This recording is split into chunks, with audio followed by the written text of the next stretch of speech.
Hey, this is John with Olive Grove Woodshop, and this week I'm building a credenza that started out from two very different designs, but in the end it was the perfect fit for the client and their space. So let's get things going. So all of my builds start out with rough sawn lumber, and more often than not I'll end up buying wood that's labeled number 2 grade or rustic, and in case you couldn't hear it there, I'm using air quotations, but all that really means is the grain's not uniform and it has things like knots, crotches, and other blemishes. And to me, those are the things that give the wood character, which is what I love about it. If a customer wants a clean, uniform look, then honestly, they're better off going shopping at a furniture store that sells meatballs because I ain't the guy to make that. Now, a lot of people think that wood like that is also cheaper, and at first glance it is. Rough sawn can be as much as 75% cheaper per board foot in some cases, but I can promise you that doesn't mean it's actually cheaper.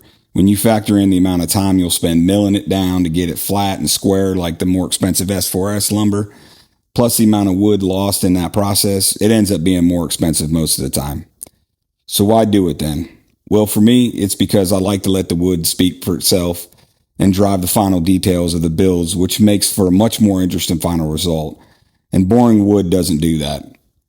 Plus, seeing the grain for the first time after that first pass on the planer never gets old. I will say that sometimes after that first look at the grain, I realize that it's just not the right piece for the project I'm working on. But the good thing is you know what it looks like now, and there'll always be another chance to use it in another project. So nothing really ever goes to waste. It's just a matter of finding the right board for the right project. So my design process always starts with asking some basic questions to get a feel for the client's design taste, what space the piece will be going in, and the dimensions that we're aiming for. Then there'll be some back and forth with picture and sketch examples, and finally I'll make some 3D renderings so they can really see the final design.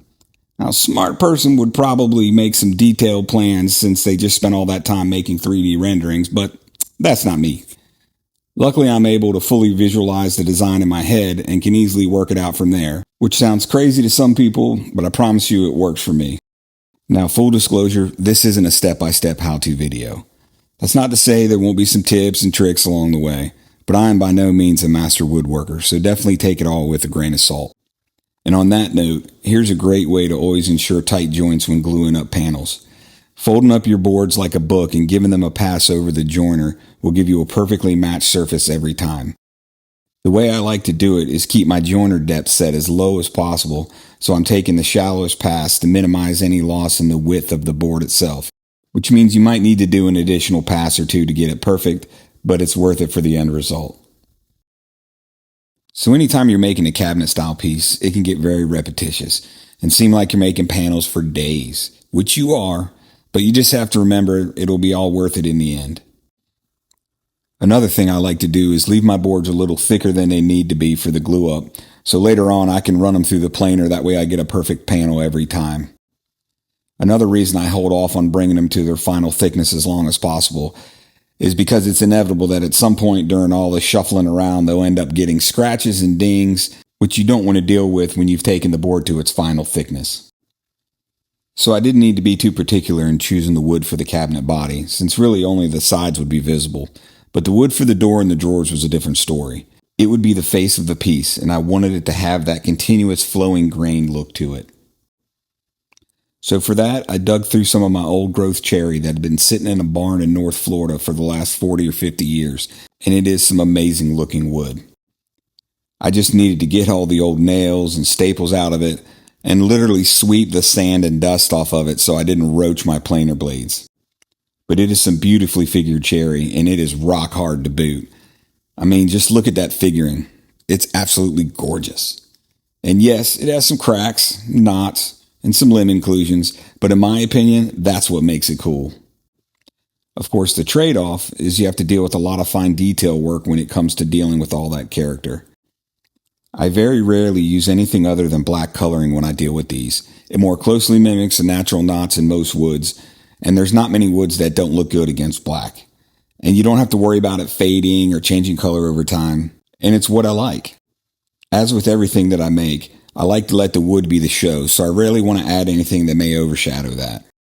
I use different fillers depending on the scenario and what part of the piece that it's going in. This knot will be the underside of the cabinet box and no one will ever see it, so this hot glue style filler is perfect for it.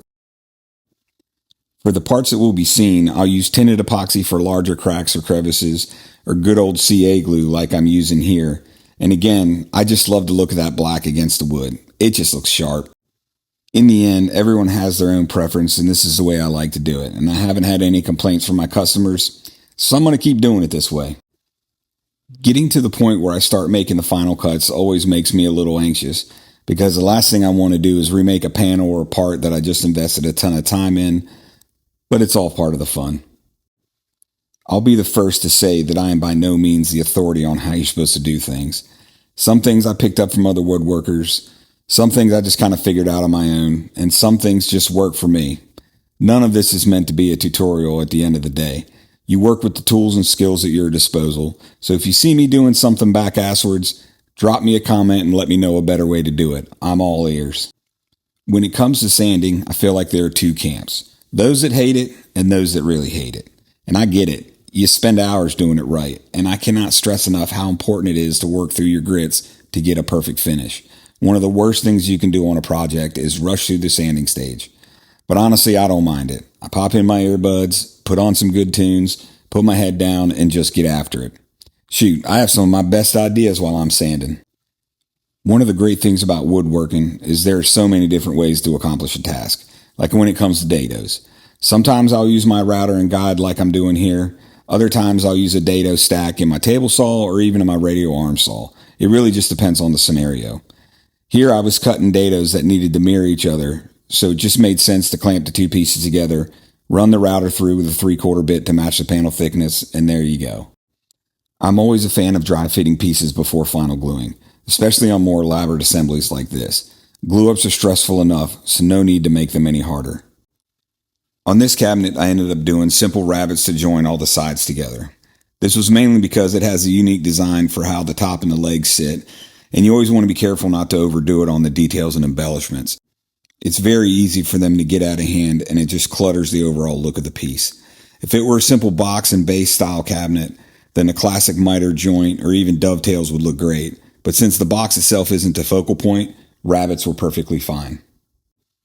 The other reason why dry fitting was a good call is it allowed me to lay the shelf out on the door side of the cabinet and then lay the two pieces down so I could cut the dado for the shelf itself. Like I'd mentioned earlier, this is definitely one of the more stressful glue ups I've done in a while. It just takes a lot of steps to get everything lined up and square, and it doesn't take very much to knock something out of alignment. I definitely go with a slower curing glue for stuff like this, especially since most wood glues cure faster in the heat, and I don't have AC in my shop at the moment. And speaking of my shop, you may notice in parts of this video that it is still very much in the setup phase. I really just started building out a section of our barn for my workshop, and I had grandiose dreams of getting it fully set up before I turned the first tool on. But the reality is I had customers who had been patiently waiting, and unfortunately, deadlines were more important than my sanity.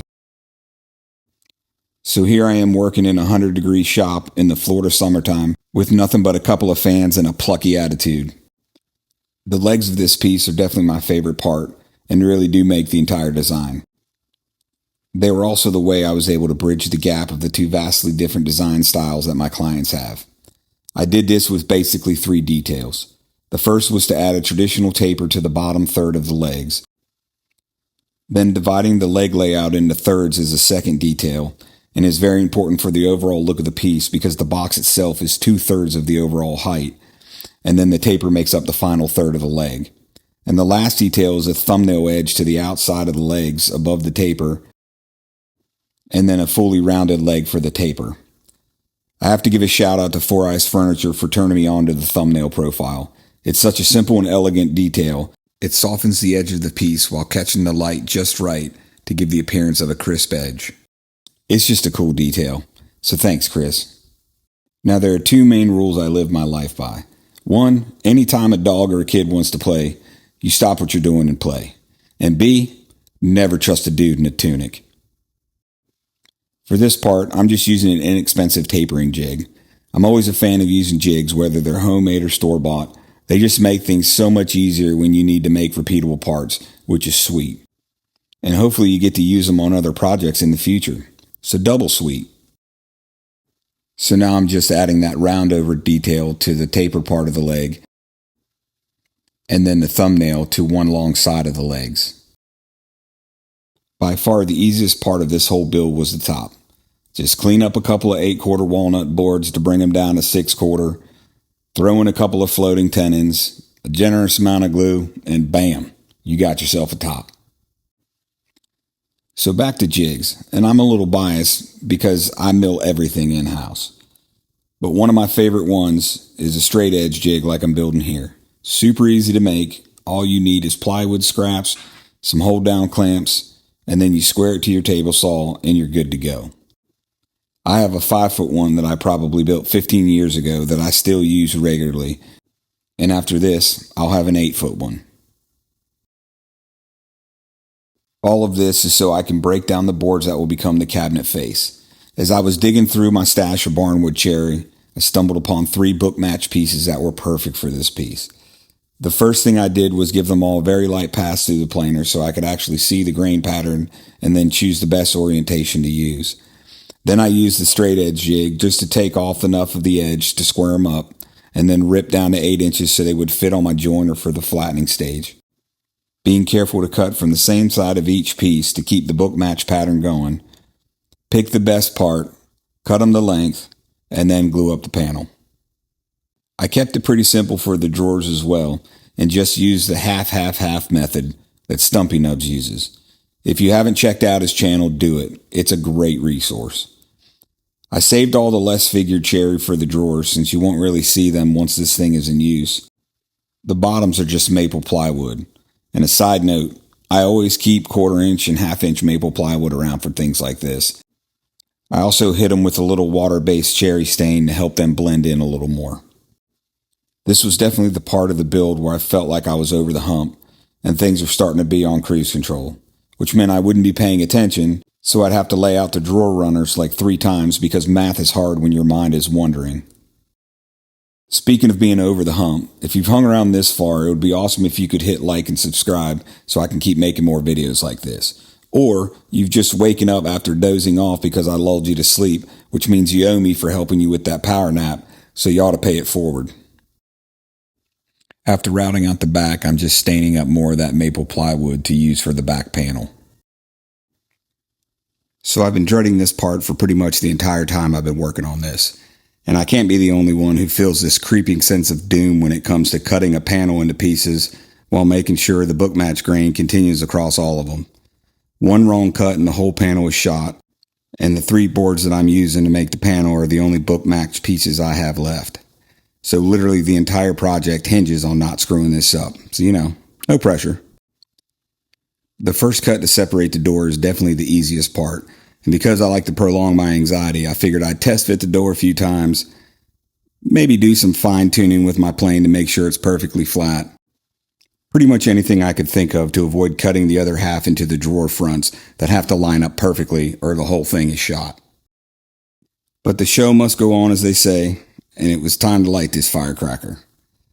Some of you may be wondering why I'm cutting the panel apart this way and not just setting the fence for my drawer face height and cutting all 3 the same size. But if you'll bear with me for a minute, I'll try to explain how this made sense in my head. Obviously, I need to account for the thickness of my saw blade when getting the gap between the faces even. But more importantly, the top and bottom edges of the grain pattern need to continue from the door panel to the drawer faces. So first I cut the top drawer face. Then I moved the fence to cut the bottom drawer face to the same height. Now I can continue to fine tune all 3 of them by only trimming off the edges that meet other drawer edges while making sure the middle drawer center is always lined up with the center of the door panel. And all of this guarantees that the grain pattern flows perfectly. See? It makes perfect sense. And most importantly, it actually worked. Here I'm adding a 45-degree chamfer to the bottom edge of the top to match a similar detail I did on their existing dining table that I built for them a ways back. And man, that thing turned out sweet. This is actually a fairly large piece of furniture. At 60 inches long, 42 inches tall, and 16 inches deep, it weighs quite a lot, so I decided to use threaded inserts and bolts to attach the legs and the top. And really this serves 2 purposes. 1, it makes it a heck of a lot easier for transport. And 2, it allows for the cabinet, legs, and the top to move independently of each other during any seasonal movement. And while all that is definitely true, it's really just so I can more easily deal with this thing during the final finishing, because it would be an absolute pain to work around all the gaps and details of the legs. I've been experimenting with UV cured finishes for a little bit now, and they're actually pretty awesome. The fact that you can have a fully cured finish in under 2 minutes is absolutely mind-blowing, and a complete game changer for furniture builders. I will say the one thing that creates the biggest hurdle with these is the cost of the lights. The finishes themselves aren't that bad. They're about the same cost as the hard wax oils and other high-end finishes that I've traditionally used, but the lights can be super expensive. And the different brands and types of UV finishes need different spectrum of lights to cure properly. I ended up settling on Clean Armor's line of UV finishes, which are actually pretty great. They have a number of finish options depending on the application, and here I'm using the Wood 757 matte because I wanted to give this piece a more traditional finished look and not the natural wood look that I get from a hard wax oil like Rubio Monocoat. One of the big reasons why I settled on Clean Armor was the compatible light is only a few $100. But if I'm being honest, I worry a little bit about the longevity of the light. It just doesn't seem very durable, so I've just kind of accepted the fact that at some point down the road I'll have to replace it. But I'm actually okay with that, considering it's like 1/6 of the price of the heavy-duty lights, which means it works perfectly fine for now. This was definitely one of the longest builds I've done in a while, and I probably should have waited until after my shop build out was done to take it on. But actually seeing it in its new home and how excited the new clients were made it all worthwhile. Thanks again for checking out my video, and hopefully you'll come back for the next one. Till next time, this is John with Olive Grove Woodshop. Keep on building.